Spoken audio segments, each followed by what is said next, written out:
Hi, I'm Nicholeen Peck, and I teach about parenting and good communication all over the world through the lens of the principle self-government. And in this video, we're talking about the tradition debate and what we have to lose if we lose traditions.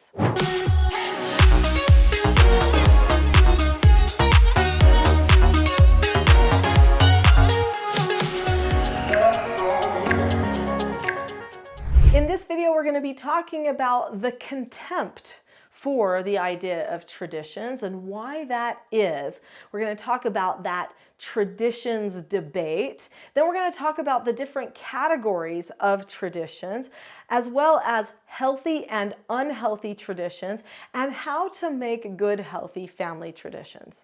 A tradition is something that is delivered to another person. It's something that is handed down from one person to another. Usually we relate our traditions to things that happened in our family, although we do have social traditions as well, things that everybody in society seems to do all together. In recent years, people have taken a different approach with traditions. So it used to be that people assumed that if someone had a tradition that they were following in their family, that they've always followed in their family, that tradition was just inherently good. Because why would all of these people follow a tradition if it was bad, right? Well, it can happen.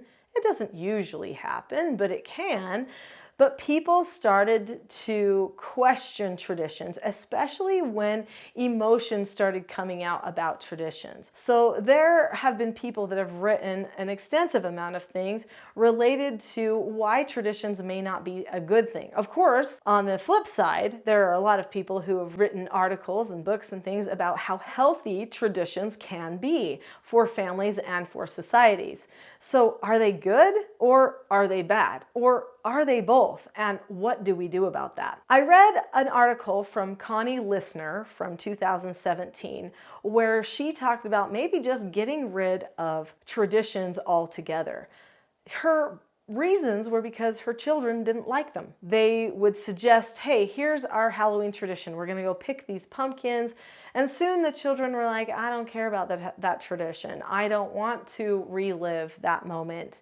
And so they would complain and whine, and sometimes it would turn into a family fight related to the tradition. She said that she sometimes felt like she was pushing her children to do certain things and putting a lot of pressure on them to do the tradition. And doesn't that go against the whole idea of what a tradition is? For many people, traditions are memories and magic, and they're things that they hope for and look forward to on maybe an annual basis. And if they're not looking forward to them, then maybe we shouldn't do them, she reasoned. And she went back and forth in her own mind in her article about this debate of whether traditions were actually going to be good for her family or not. She came up with 3 options for herself. And by the way, I don't agree with her 3 options as these being the only 3 options that she had, but she came up with 3 options. One option was to just get rid of traditions altogether. Another option was to have the same traditions, but every time you have traditions to give a gift, because the children always like gifts, but they don't always like picking out the pumpkin or setting up the Christmas tree. So every single time you do a tradition, couple it with a gift. And then her third idea was just don't worry about the tradition now and start new traditions when you're a grandparent, or bring those other traditions back when you now have little children again because you have grandchildren in the mix. And those were her only options. I didn't think those were very good options because I thought to myself, well, what about you just teach your children about traditions and about why they're good? What if you give them more of a why? What if we don't make traditions about how I feel about them, but about what they do for our group? Traditions unite people. They bring people together. They create unity and identity, purpose and bonding. Traditions even create confidence and security with people. Traditions promote other virtues like generosity, compassion, understanding, giving. These are all things that can come out of very healthy traditions. Also, her idea to create a tradition of giving a gift just so that the child would like the tradition is actually emotionally manipulative. Now, number one, the children who are saying, I don't want to do that, I don't care, they are emotionally manipulative manipulating their parents, and they're not understanding the parents' role in leading that family and being able to establish traditions for their family. They have every right to do that. And then in order to fix the situation, she's going to power struggle by just giving them bait, something that they might look forward to, like some money or a gift. In the end, that was the decision that she created for herself and her family, that she wanted to give a gift for every single tradition. So let's say that you maybe are going to have a tradition of making breakfast in bed for somebody on Mother's Day. Does that mean that you have to give all of the children a gift for Mother's Day just because you're making breakfast in bed for Mother? Just because Dad says, hey, come help me with this, let's do this, let's make a tradition out of it? Well, that's incredibly selfish, and I think would promote a lot of entitlement. It also would make it so that traditions are suddenly not as important. So why is it that people are down on traditions? Number one reason is because people say they don't like the tradition. That doesn't mean the tradition is bad or wrong. It could be that they're lazy. It could be that they don't value the bonding or connection that's happening in the moment. It could be that they don't even know why they're doing the tradition. Maybe they don't have enough context for it, so they just don't fully see the value. Another reason that people are a little bit down on traditions is because some traditions are unhealthy, and some people go to such an extent to push their traditions that they start to power struggle with other people. So if you have to have a power struggle with a child in order to get them to decorate a cookie that grandma made, it does sort of seem like the tradition might not be healthy. Is there a solution for that? This is the Teaching Self-Government channel, where we talk all about communication, problem solving. You can create a tradition for how you communicate, solve problems, and correct things, how you help guide your child in a positive direction. It could be that your communication tradition is a little off, and that's throwing everything off. So be sure to subscribe to this channel so that you get more information on how to communicate well. That's going to help your traditions. Another thing that people do that ruins traditions is they create unhealthy traditions. So sometimes their traditions are being sarcastic, teasing, being unkind, judgmental, having prejudice. Did you know having prejudice is a tradition that your family may have?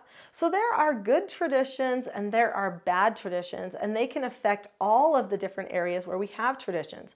So we have seasonal traditions. Those are the ones that people think about most. We also have traditions related to our heritage, or maybe where we were born, some of our ancestry, maybe we're from a certain country, so we bring those things in. We have language traditions, there's word choice traditions, we have daily traditions with our daily routines, the way that we communicate with each other. We have weekly traditions, things that we do on a weekly basis. A lot of people have a tradition of going to church as a family, for instance, or maybe having family dinners on every Sunday night or something like that. Those are weekly traditions that a family may have. There are also traditions that people have socially. So there are certain things that they do with friends. Maybe they don't ever do those things with family, but with friends, they always do. So we have many different categories of traditions. Some of the traditions are good and some of them are bad, because some of them lead toward hurting relationships and others lead toward healing and helping relationships. That's a gauge that I look at when I decide, do I want to keep this tradition or not? There can be unhealthy traditions from our fathers, our parents. There can be healthy traditions also from our ancestors. Traditions are actually really powerful. The person who directs a tradition, who preserves a tradition, that person ends up controlling the destiny of the group to some degree. So if you have a tradition of anger and talking bad about people, gossiping or something, that's going to be a tradition that brings negativity to the group, and it will just bring that in and control the group whether the full group wanted it or not. But if you have a tradition of optimism, service, kindness, something like that, then that is also going to shift your group in a good direction. So make sure that you recognize almost every action that you do and decide to repeat can end up becoming a tradition, not just for you, but for the people that are around you. That said, look how powerful traditions are. When a parent decides to have a certain tradition of reading a story to their child, say, every night before they go to bed, this unifying moment teaches the child how important they are to the parent. They learn from the parent's vocabulary, from their stories. They also get the opportunity to have some connection, some cuddle time, and they see for their future that it is important to have those moments with other people for the rest of their lives. They learn to value bonding, connection, and conversation with other people just by creating a tradition of a bedtime story. So what makes a healthy tradition?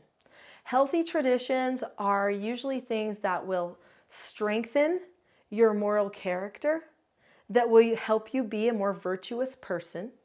They strengthen your relationships, they give you something that you look forward to, and they bring out the best in people. So if you are going to create a good, healthy tradition for your family, whether on a daily, weekly, monthly, or annual basis, try to keep all of those things in mind. Now, I mentioned before that I have created in my family and for myself a tradition of communication. We have certain skills that we use. There's a certain way that we communicate with calmness and understanding. There is a video that teaches more about these traditions that the Peck family has adopted because people want to know more. In fact, that's what this whole channel's about. But there is a video, it's a full-length class, and it's called The Not-So-Known Secret for Parenting Success.